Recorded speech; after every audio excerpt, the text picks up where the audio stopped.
اچھے خواب دیکھنے کے آداب۔ جو انسان بہترین کن اور پسندیدہ خواب دیکھے اسے چاہیے کہ ان باتوں پر عمل کرے۔ اللہ تعالیٰ کی حمد و ثنا بیان کرے، یہ خوشخبری دوسروں کو بھی سنائے، فرحت اور مسرت کا اظہار کرے۔ بہتر یہ ہے کہ خواب اپنے کسی دوست اور خیر خواہ کو ہی سنائے، عام لوگوں کو نہ بتائے۔ سرور کونین صلی اللہ علیہ وسلم فرماتے ہیں، اگر تم میں سے کوئی پسندیدہ خواب دیکھے تو یہ اللہ تعالیٰ کی طرف سے بشارت ہے، اسے چاہیے کہ اللہ تعالیٰ کی حمد و ثنا بیان کرے۔ دوسری جگہ آپ صلی اللہ علیہ وسلم ارشاد فرماتے ہیں، خواب کسی عالم یہ خیر خواہ کو ہی بیان کرے۔ اچھے خواب کے اسباب۔ سچا اور بہترین خواب انسان کے لیے فرحت اور سرور کا باعث ہے۔ کتب شروحات حدیث میں پسندیدہ خواب سے متعلق احادیث مبارک کی تشریح میں اس کے کئی اسباب بیان کیے گئے ہیں۔ چند کا تذکرہ۔ راست گوئی۔ انسان اگر اپنے اقوال و افعال میں سچائی کو اپنائے ہوئے ہو تو بہترین خواب دیکھتا ہے، جیسا کہ نبی کریم صلی اللہ علیہ وسلم نے فرمایا، سب سے زیادہ راست باز انسان کا خواب بھی سب سے اچھا ہوتا ہے۔ نیکیوں کا اہتمام۔ امام محلب فرماتے ہیں کہ الرؤیا حسنہ سے مراد نیک لوگوں کے خواب ہیں، اگرچہ بعض دفعہ ان کے خواب بھی ایک گندہ خیال کا مجموعہ ہو سکتے ہیں۔ حلال کمائی۔ اگر انسان کسب معاش کے لیے حلال اور جائز طریقے اپناتا اور پاکیزہ رزق کے حصول کے لیے کوشاں رہتا ہے تو جہاں یہ عمل انتہائی فضیلت کا حامل ہے وہاں اچھے اور بہترین خوابوں کا ذریعہ بھی ہے۔ ایسے آدمی کے اکثر خواب سچے اور پسندیدہ ہوتے ہیں۔ برے خواب کے آداب۔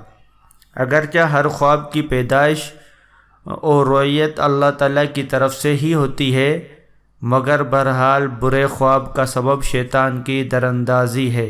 شیطان حسب ڈیوٹی لوگوں کو پریشان اور غمگین کرنے کے لیے اس قسم کے تصرفات سے کام لیتا ہے۔ اگر انسان کے ساتھ ایسا حادثہ پیش آ جائے، یعنی وہ برا خواب دیکھے، اس کو چاہیے کہ فوراً ان ہدایات پر عمل کرے۔ 3 دفعہ بائیں طرف تھوک دے، شیطان کے شر سے اللہ تعالیٰ کی پناہ مانگے، اپنا پہلو فوراً بدل دے، یہ خواب کسی کو بیان نہ کرے۔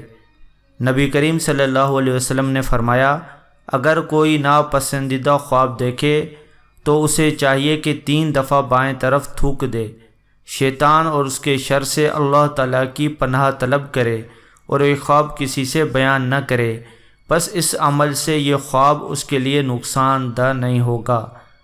2 رکعت نماز ادا کرے۔ ارشاد نبوی صلی اللہ علیہ وسلم ہے، مذکورہ 4 ہدایات پر عمل کے ساتھ ساتھ نماز بھی ادا کرے۔ برے خواب کے وجوہات۔ شروحات حدیث اور خواب کی شرعی رہنمائی سے متعلقہ کتب کی روشنی میں ہم برے خواب کے اسباب مندرجہ ذیل نکات کی صورت میں بیان کر سکتے ہیں۔ دروغ گوئی۔ وہ انسان جو اپنی گفتگو میں ہمیشہ جھوٹ، مکاری اور دغا بازی سے کام لیتا ہے، وہ عہد شکن ہے اور غلیظ زبان استعمال کرتا ہے، اس کو ہمیشہ برے اور شیطانی خوابوں سے وابستہ رہتا ہے۔ نیند میں ڈرنا اور حواس باختہ ہو جانا اس کا معمول بن جاتا ہے۔